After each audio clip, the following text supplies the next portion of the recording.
बहुत बढ़िया अवसर है। मंत्र न चले नाम चला लो, नाम न चले तो चतुरासी जी गुनगुनाने लगो। बिल्कुल अवसर मत दो, जैसे दुश्मन नीचे गिर पड़ा है, आप ऊपर चढ़े हो, अब उसको ऊपर आने का अवसर मत दो। ऊपर आने का अवसर दिया तो अब आपको ऊपर आने का अवसर दुश्मन नहीं दे पाएगा। ध्यान रखना, एक बार अगर अब मन चढ़ गया आपके ऊपर और मनमानी आचरण करा लिया तो आपको भजन लायक नहीं रखेगा, क्योंकि वो समझ चुका है कि तुम ऐसी जगह पहुंच चुके हो कि अगर अब हम इसको हरा ना पाए तो मुझे जिंदगी भर इसका गुलाम बनना पड़ेगा। मन ने देख लिया है कि अब हम मारे जाएंगे, अब मुझे मरना पड़ेगा, तो वो आखिरी कोशिश करके आपका नाश करेगा। बस आप सावधान हो जाओ। इस समय आपके घुटने उसके गर्दन के ऊपर हैं, ऐसा समझो, क्योंकि सदगुरु आश्रय, संत आश्रय, सत्संग, नाम धाम आश्रय, अब वो विचलित हो रहा है, भड़बड़ा रहा है। कोई तो मिले ऐसा, थोड़ा तो हमें जीवन दान दे, क्या विषय भोग, थोड़ा तो मुझे विषय सेवन करने को मिले। चूक कर दी तो फिर गिरा देगा। परमहंस श्री ओंकारानंद सरस्वती जी ले जब बिल्कुल नई अवस्था में सामने उनके गए तो उनका, अच्छा बच्चा, बड़े भाग्यशाली हो, वैराग्य मार्ग में आए हो, पर ध्यान रखना, एक सांप को जब बंदर पकड़ता है तो बोले ऐसे ऐसे जड़ में रगड़ता है, फिर देखता, सू तो नहीं बोला, फिर रगड़ता है, और वो मरने पर भी रगड़ता ही रहता है कि कहीं इसमें जान न। बोले बस ऐसे ही साधु को, साधक को, उपासक को अपने मन को रगड़ना है। राधा वल्लभ सिंह हरिवंश, राधा वल्लभ सिंह हरिवंश, राधा वल्लभ सिंह हरिवंश। अगर सू बोलने का मतलब अगर थोड़ा भी विषय स्फुरण रह गया है तो अभी रगड़ते रहो, राधा वल्लभ सिंह हरिवंश। फिर सच्ची कहते भजन करना नहीं पड़ता। जैसे भजन थोड़ी करना पड़ता है ही नहीं भजन किसी और, कुछ क्या करें, कुछ है ही नहीं यंत्रों में, वो स्फुरते केवल वही। अब उसको भजन थोड़ी करना है, रह ही नहीं गया, कुछ करना ही नहीं रह गया है। हंस रहे, खेल रहे, बात कर रहे, खा रहे, पी रहे, चल रहे, ठाड़े बैठे परे उताना, कबीर काहे हम राय ठिकाना, हर समय। पर वो स्थिति प्राप्त करने के लिए निरंतर अभ्यास की आवश्यकता है। श्री भगवान कह रहे हैं कि परमम पुरुषम दिव्यम याति पार्थानुचिंतयेत, जो मेरा सदैव चिंतन करता रहता है, दिव्य परम पुरुष का साक्षात्कार उसको अपने चित्त में ही हो जाता है। चित्त स्थान भगवान वासुदेव का है। शरीर छोड़ने के बाद नहीं, शरीर रहते ऐसी आनंद की वृत्ति उदय होती, अब उनके लिए शब्द ही नहीं तो क्या वर्णन करें। ऐसी आनंद की उसी आनंद में वो आनंद समुद्र प्रभु प्रकाशित होने लगते हैं। पर उस आनंद में जहां आपका थोड़ा प्रवेश होता है, आप उलझ करके विषय की तरफ चले जाते हैं। ध्यान देना हमारी इस बात को, यह अनुभवगम्य बात कहते हैं। जब आपको भजन का थोड़ा आनंद मिलेगा तो आप थोड़ा निश्चिंत जैसे होते हैं, उसी समय मन आपको विषयों में फंसा देगा। जब आपको भजन का अभ्यास बढ़ने लगे, आनंद मिलने लगे, तो आपको उदासीनता बढ़ानी है, हंसना नहीं है, लोगों से मिलना नहीं, खेलना नहीं है, क्योंकि इस समय चढ़ाई का है। आनंद स्फुरित होने लगा है, बचाओ, बिल्कुल आसपास से सुरक्षित हो जाओ। वो आनंद ही आपको ऊपर ऐसी स्थिति में ला देगा जहां ये विषय नहीं ले जाएंगे। भगवान कह रहे परमम पुरुषम दिव्यम याति पार्थानुचिंतयन्, जो निरंतर अभ्यास चिंतन का करता है उससे चित्त में ही भगवत साक्षात्कार हो जाता है। अगर आप सावधान नहीं रहेंगे, चिंतन सही नहीं रहेगा आपका, तो किसी भी अवस्था में यह विषय चिंतन छूटने वाला नहीं। अभी हमारे पास अवसर है, अभी हमारे पास समय है, चूको मत।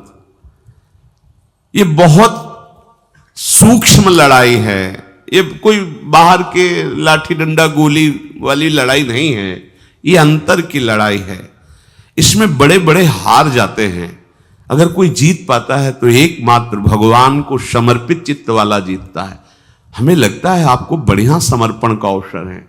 अब आप ये जो मना किया जाता है, उन विषयों का भोग करते हैं, विषयों का सेवन करते हैं, तो फिर ऐसा लगता है अब हम नहीं कर पाएंगे, हमारे पास कोई चांस नहीं रह गया कि अब आपको संभाल सके। इसलिए आप सहयोग कीजिए। ये बाहरी आनंद 4 दिन का है, मान जाओ, बाहरी आनंद। ये श्री जी के मार्ग के लिए हम कह रहे हैं किसी जन्म में भगवत प्राप्ति करनी। अगर आप नहीं कर मानोगे, मनमानी आचरण करोगे तो भ्रष्ट हो जाओगे। ये संसार का स्वरूप है, किसी न किसी बहाने से वो आपको सतमार्ग से हटाएगा। ना किसी को घर आने दो, ना किसी के घर जाओ, ना किसी को रंग लगाओ, ना किसी से रंग लगवाओ। अपनी प्रिया प्रीतम के साथ होली खेलो। यहां जो सत्संग हो रहा है ठीक है, सुना, एकांतिक किया, कुटिया में जाओ चुपचाप, अपने श्री जी को रंग लगाओ, श्री जी के सामने पद गाओ, श्री जी के सामने नाचो, उन्हीं तो भावना में उनके साथ खेलो, किसी और की जरूरत नहीं। कोई अब दूसरा हमें छुए, दूसरा कोई हमारा अपना बने, अब हमें जरूरत नहीं है। देखो हमारी भाषा समझ में आ रही हो तो समझ लेना, नहीं बाद में पछताओगे। किसी को भी अपने साधन कक्ष में प्रवेश मत दो, किसी को अपनी कुटिया में मत आने। अब आप यहां गृहस्थ नहीं हो, यहां भी रह रहे हो, भले गृहस्थ वेश में रह रहे हो, आप वनवासी हो, आप श्री जी के उपासी हो, कोई व्यवहार की जरूरत नहीं। जब ऐसे रहोगे तो श्री जी आएंगे आपसे खेलने। निष्ठा, हृदय में निष्ठा। अब व्यवहार की गुंजाइश नहीं रह गई, हमारे पास समय नहीं व्यवहार का। हमारी बातें मान लो पर आप लोग मानते नहीं हो, इसलिए रंग नहीं चढ़ पा रहा। अरे वो बेचैन है आपके साथ खेलने के लिए, उनकी तरफ जब देखो ना तो बेचैन है, पर उनकी तरफ कोई देखना ही नहीं चाहता। वो तो यही से फुर्सत नहीं मिलती भोगों से खेलने के लिए, संसार के राग में खेलने के लिए। अरे वो तो लालायित है, वो तो खुशी हो रहे कि ये हमारा शरणागत हो गया, अभी हमारी सहचरी बनेगा, हमारी सेवा में आएगा। शरणागत होकर के पीठ कर लिया श्री जी की तरफ, मुख कर लिया संसार की तरफ, तो दोनों लाड़िले उदास बैठ जाते हैं। अब क्या करें, ये तो उधर मुख करके जा रहा है, चलो फिर कभी लौटेगा, वो फिर इंतजार कर रहे हैं। विमुख भये निमिषो ना अकृपा, जब चिते तब। खूब अभ्यास करो नाम जब। कोई होली दिवाली त्योहारी, हमारा सारा त्योहार लाडली लाल से है, इन्हीं के साथ खेलो।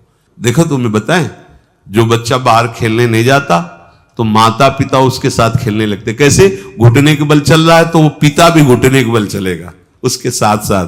वो तोतली बोलेगा तो वो भी तोतली बोलेगा। देखा है कभी ऐसा? ऐसा कर तो ये हमारे स्वामी भी जब देखेंगे कि अरे ये तो किसी से राजी नहीं है, केवल हमसे खेलना चाहता है, इनके लाने का एक ही उपाय है, ध्यान रखना, अनन्य व्रत नहीं चाहिए हमें। और जैसे कल आप सुन रहे थे, पपीहा बन के रहू रे, बस यही चातक व्रत नहीं, हमें नहीं चाहिए। अगर हमारे रंग पड़ेगा तो लाडली लाल का पड़ेगा, हम खेलेंगे तो लाडली लाल के साथ खेलेंगे, नहीं तो अब आजीवन नहीं खेलेंगे, आजीवन नहीं खेलेंगे। अगर हम पाएंगे तो इनकी जूठन पाएंगे, नहीं तो प्राण त्याग देंगे। जिएंगे तो वृंदावन में जिएंगे, नहीं जीवन। ये व्रत चाहिए। काहे को व्यर्थ समय नष्ट कर रहे हो? धारण करो अनन्य निष्ठा का व्रत। इनको अपनी तरफ आकर्षित करने के लिए अनन्यता ही व्रत है। रसना कटो जो अन रटो, निरखियन फुटो नयन, श्रवण फुटो जो अन सुनो, श्री राधा जसमैन।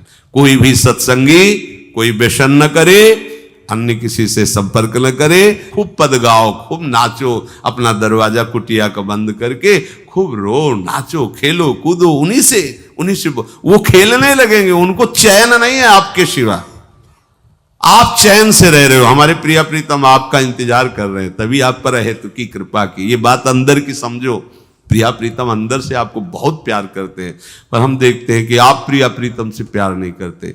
आप संसार की तरफ बढ़ते जा रहे हो, हाथ फैला खड़े, मेरी तरफ आ जा।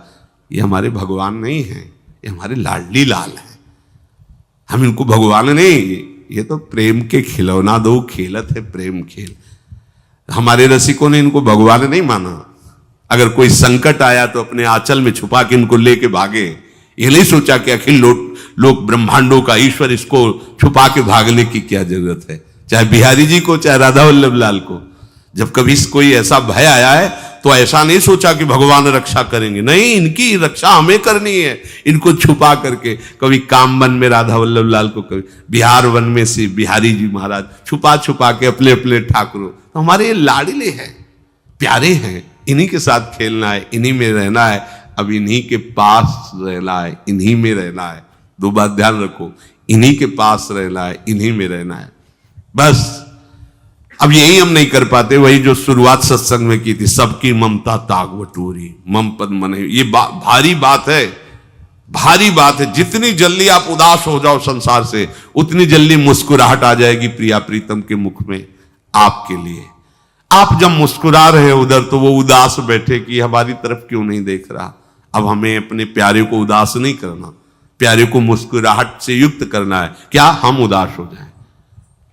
ताते मौन रहे वो उचित है, जगते भयो फिरे बैरागी, वृंदावन रस में अनुरागी। इसकी खूब चिंतन परायण रहो, कोई भी विषय का सेवन ऐसा ना करो जो आपकी बुद्धि भ्रष्ट कर। कोई आपने ऐसा गंदा व्यसन, गंदी बात, गंदी चेष्टा, आप परसों नरसों, फिर आगे क्या? आपका जो साधन मार्ग वो ढक जाएगा, फिर प्रमाद छा जाएगा। हमें किसी भी उत्सव में, किसी भी उत्साह में अपनी प्यारी जू की अनन्यता और सिद्धांत को नहीं छोड़ना, अपने मार्ग में चल। ये अध्यात्म है, अध्यात्म। ये दान पुण्य की बातें नहीं है, ये लोकांतर में भटकने की बातें नहीं है, सीधे भगवत प्राप्ति की बातें हैं। यत करोषि, जो भी तुम करोगे वो तुम्हें अपने आराध्य देव के लिए करना है, आराध्य देव को समर्पित करना है। देहाभिमान अभी कुछ ही समय में गलित हो रहा है, ऐसा आपको अनुभव होने लगेगा।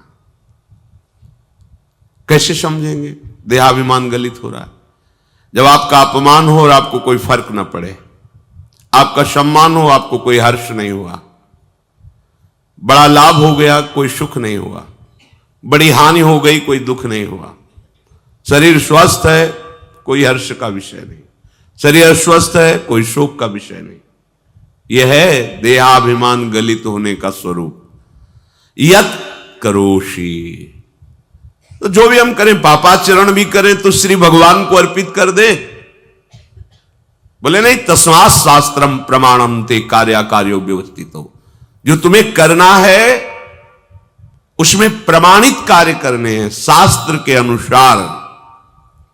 यत करोषि, अब जो भी करोगे शास्त्र सम्मत करोगे और प्रभु को समर्पित करोगे, देहाभिमान बहुत जल्दी गलित हो जाएगा।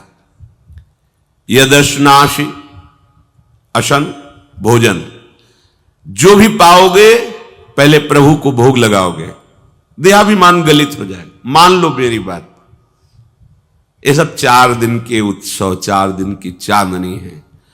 शोक समाज पूरा तैयार हो रहा है हमारे ऊपर आक्रमण करने के लिए। तुम्हें क्या पता? शोक का अंधेरा छाने के पहले ही व्यवस्थित जहां पहुंचना है वहां पहुंच जाओ, फिर अंधेरा छा जाएगा, कोई फर्क नहीं पड़ेगा।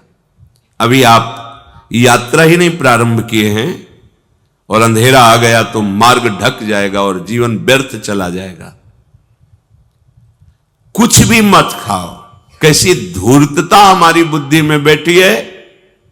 रसेंद्री की तृप्ति के लिए हम गुरुजनों की आज्ञा को रौंद करके चंद विषयों का सेवन करते हैं। धिक्कार है जीवन को। यदि आज्ञा उल्लंघन करके अमृत भी पीने को मिले तो विष हो जाएगा, ध्यान रखना। इंद्रियों की चाटुकारिता करते हद हो गई। अरे संसारी पुरुष में ऐसा देखे तो चलो, लेकिन जो भगवत मार्ग के पथिक, धिक्कार तुम्हारे जीवन को। प्रियाजू को बिना भोग लगाए अर्पित किए तुम पाने के लिए उत्साहित कैसे हो रहे हो? जिन वस्तुओं को निषेध किया गया है उनकी तरफ स्वप्न में भी अगर गति हो तो जलन होनी चाहिए कि स्वप्न में भी हमने कैसे स्वीकार कर लिया। कभी कभी ऐसा लगता है कि भगवत प्राप्ति बहुत कठिन है, ये समझने वाले नहीं। मेढक को तौलने का अगर हमें आदेश मिले तो तौलना बहुत कठिन है। 5 रखो, 2 उधर चिटक के चले गए, उनको घसीटो तो 3 पहले वाले फिर उतर के चले। ऐसे है, सावधान हो जाओ। ये आज्ञा का उल्लंघन तुम्हारे लिए नारकी गति का काम करेगा। अगर आज्ञा है कि अमृत नहीं पीना तो मत पीना, नहीं वो विष हो जाएगा। और अगर आज्ञा है विष पी लीजिए तो गरल सुधा रिपु करहि मिताई, गोपद सिंधु अनल शीतलाई। वो विष अमृत हो जाएगा, तुम्हारा शत्रु तुम्हारा मित्र हो जाएगा। ये भव समुद्र गाय के खुर के गड्ढे के समान हो जाएगा। आज्ञा पालन बहुत बड़ी सिद्धि है। ये मूढ़ता का त्याग कीजिए। आप जानते हो, जानते नहीं है? नहीं, तुम नहीं जानते हो, तुम्हें वो जान रहे हैं। अगर तुम अपना आनंद चाहते हो, सुख चाहते हो, तो आज्ञा पालन करो। इसी से देहाभिमान गलित होगा।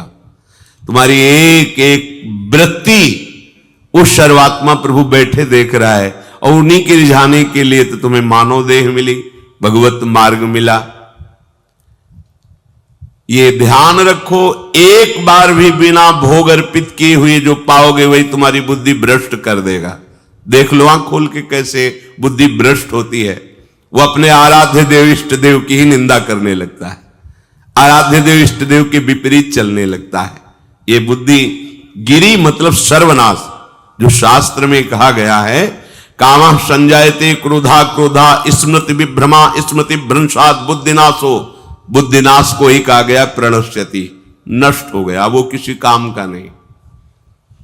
यत् करोषि, जो भी कर रहे हो वो प्रभु के लिए हो और प्रभु को अर्पित करो। यदश्नाश, जो भी असन भोजन करते हो, जो भी तुम्हारी जिह्वा में जाए, अगर तुम इसी जन्म में भगवत प्राप्ति करना चाहते हो तो बिना भोग लगाए मत पाना, मान लीजिए। फिर कह रहे यज्जुहोषि, जो भी तुम, हवन का तात्पर्य होता है भागवतिक कार्य करते हो, वो प्रभु को अर्पित कर दो, बड़ा सुख मिलेगा। जो तुम ददाशी, किसी को भी कुछ भी देते हो, प्रभु को दे दीजिए। देने के पहले उसमें भाव कीजिए, राधा वल्लभ लाल इसके हृदय मंदिर में बैठे हैं। अब भोजन जल वस्त्र जो भी आपको उसको दिया तो उस व्यक्ति को नहीं दिया, सीधे ठाकुर जी को दिया, राधा वल्लभ लाल को दिया। यत् तपस्यासी, जो भी तुम तपस्या कर रहे हो, काम वेग को सह रहे हो, क्रोध को सह रहे हो, गर्मी सर्दी सह रहे हो, अनुकूलता प्रतिकूलता सह रहे हो, ये भी प्रभु को अर्पित कर दो। भगवान आदेश कह रहे हैं तत्कुरुष्व मदर्पणम। ये सब मेरे को अर्पित करने का मतलब मेरी पूर्ति नहीं हो जाएगी, तेरी पूर्ति हो जाएगी। भला ये सब नदियां समुद्र में गिरना बंद कर दे तो समुद्र घट जाएगा क्या? यद्यप समुद्र प्राकृतिक है, चिदानंद नहीं, भगवान तो चिदानंद समुद्र है।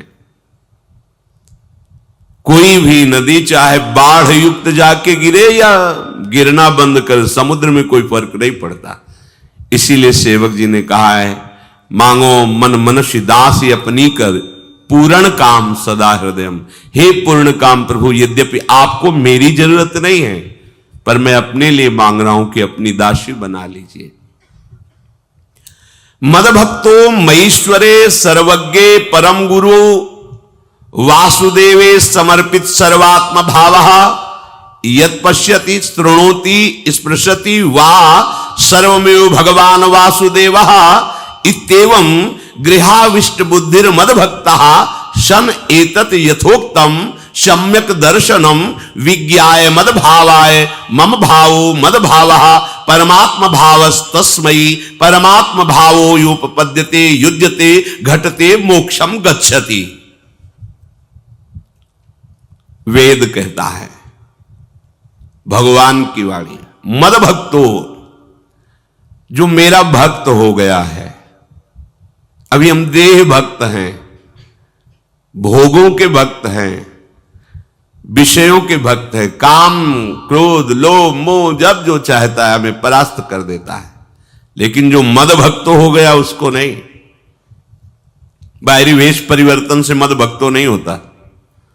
कभी कभी हंसी आती है कि अमृत कुंड को छोड़ करके मल कुंड का स्वाद लेने के लिए कितना लालायित है जीव। कैसी मंद बुद्धि, मतलब एकदम लगता है कि वाह प्रभु आपकी है विचित्र माया है। ये इधर कूदे तो अमृत कुंड है, इधर कूद रहा है मल कुंड है। वो जानबूझ करके अमृत को त्याग करके मलकुंड में जा रहा है, जहां हमारी प्यारी जी और प्यारे जी की ऐसी सुख वृत्ति है, वेणु कानन कुणित श्रवण सुंदर सुनत मुक्ति सम सकल सुख पाए पग पेलिरी। मोक्ष सुख को भी लात मार करके जिस सुख में बढ़ा है, कैसा कैसा तुम्हारा आश्रय है। हमारे युगल सरकार का ऐसा सुख है कि मोक्ष सुख थूक देने योग्य हो जाता है, और आप युगल सरकार को एक तुच्छ विषय के लिए छोड़ देते। कैसे भक्त हो तुम, कैसे हो तुम? खुद प्रश्न करके देखो। कभी तुम्हें अपने ऊपर धिक्कार नहीं आता? अपने को बहुत चतुर समझते हो, अपने को बहुत प्रवीण समझते हो कि कोई नहीं जानता हम क्या खाते हैं, कोई नहीं जानता हम कहां जाते हैं, कोई नहीं जानता हम कैसे खिलाड़ी हैं कि खेल रहे। अरे पागल, तू कैसा खेल रहा है। ये जगन नाटक वैभवा, वो बैठे हुए डायरेक्टर सब कुछ देख रहा है और तुम्हारी कहानी लिख रहा है। बहुत होश में हो जाओ, हर समय तुम दृष्टि में हो, ऐसा मत समझो। मद भक्तो मईश्वरे सर्वज्ञ, समझ मैं सर्वज्ञ हूं, मैं सब कुछ देख रहा हूं। परम गुरु, मैं गुरुओं का भी गुरु, परम गुरु हूं। भगवान बोल रहे वो है, वही परम गुरु है, क्योंकि गुरु शब्द ही उन्हीं के आगे है, दूसरा कोई नहीं, कोई है ही नहीं दूसरा, दूसरो न कोई, वही परम गुरु है, क्योंकि उनके सिवा कोई है नहीं, वही है परम गुरु। बड़े करुणा में है। अगर ये सोचा जाए कि भगवान की वाणी और गुरु की वाणी अलग है तो भ्रम है आपको। भगवान की वाणी गूंज रही है, पकड़ो, आपको लगेगा बातें कर रहे हो, कहां गूंज रही है? अभी ट्रांजिस्टर लाइए, लखनऊ लगाइए, अभी बोलने लगेगा। तो वाणी गूंज रही ना लखनऊ की, कानपुर लगाइए, कानपुर बोल लेगा, क्योंकि उसमें पावर है उस वाणी को घसीटने का। एक यंत्र जैसा तुम्हारे अंदर तो पावर नहीं है, तुम अपने को बहुत पावरशील समझते हो। एक इतना बड़ा ट्रांजिस्टर लाइए, उसे आप अभी लगाइए बंबई, वो अगर स्टेशन आ रहा पकड़ में तो बोलने लगेगा कि बंबई की आकाशवाणी से बोल रहा हूं, आकाशवाणी पकड़ रहा है वो। तुम्हारे अंदर कितनी सामर्थ्य है, तुम गुरुवाणी सामने से नहीं पकड़ पा रहे हो, आकाशवाणी क्या पकड़ोगे? बहुत ज्ञानी, बहुत विज्ञानी, वो एक यंत्र पकड़ रहा है लोक के स्टेशनों को। अगर तुम मंत्र पकड़ लो तो तुम भगवान की वाणी ऐसे सुनोगे, ऐसे देखोगे, कहीं दूर थोड़ी है, सामने नृत्य करते रहते हैं। नेत्र खुले थोड़ा, पावर आप में है, जो मंत्र मिला है वो यंत्र पकड़ता है स्टेशन, पावर तुम्हारा सीधे पावर हाउस को पकड़ेगा। अखिल ब्रह्मांडों का पावर वासुदेवा समर्पित सर्वात्म भावहा। तो यत पश्यति यत श्रृणोति स्पृशति, वो भगवान का स्पर्श करेगा, भगवान की वाणी सुनेगा, भगवान को ही देखेगा। कौन? जो मद भक्ता है। तो आप लोग बड़े कृपा पात्र हैं, भगवत मार्ग के पथिक बन गए। कहां फंसे हो यार, कहां? बड़ी हंसी आती है। साधक अपने छोटे से दोष को पहाड़ की तरह देखकर व्याकुल हो जाता है और गुरु और भगवान से पुकारता है, नाथ देखो मैं ऐसा, मुझे बचा लो। प्रभु अभी तक समर्पण नहीं हो पाया, उसे अपने में फुर्सत नहीं। जो मेरा हो जाता है वो निरंतर मेरा चिंतन करता है, इसलिए मैं उसको सुनाई देता हूं। तुम किसका चिंतन कर रहे हो? संसार का। तो क्या सुनाई दे रहा है? संसार। तुम किसको देखना चाहते हो? संसार को। तो क्या दिखाई दे रहा है? स्त्री पुरुष दोष गुण। भगवान कह रहे मद भक्तो, जो मेरा भक्त है वो यत पश्यति शृणोति स्पृशति। प्रभु इस